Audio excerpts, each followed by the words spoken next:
Home insurance versus fire and theft versus flood versus subsidence versus buildings versus contents. Which one is better for full coverage? Protecting your home is more than ticking a box. Most homeowners get this wrong by assuming one policy covers every risk. The surprising truth is that fire and theft, flood, subsidence, buildings, and contents insurance each address very different threats, and understanding them is key to full coverage. Buildings insurance covers the structure of your home walls, roof, floors, and permanent fixtures. It's essential for all homeowners because it protects against costly repairs from damage like fire, storms, or accidental incidents. Contents insurance protects personal belongings inside your home, including furniture, electronics, and clothing. If these are stolen or damaged, contents cover ensures you can replace them without financial stress. Fire and theft insurance is more focused. It protects against the immediate risks of fire damage and burglary, often included in basic policies,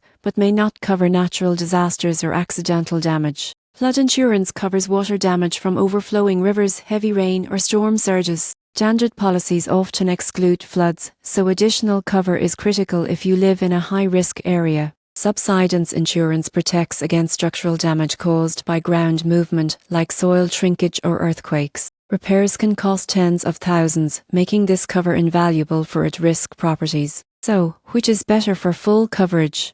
Buildings and contents insurance form the foundation. Fire and theft may be included, while flood and subsidence add-ons ensure your home is protected against extreme risks. The key takeaway is to assess your property's location, age, and vulnerability to specific hazards. Layering policies appropriately ensures complete protection, safeguarding your home, belongings, and financial security for the long term.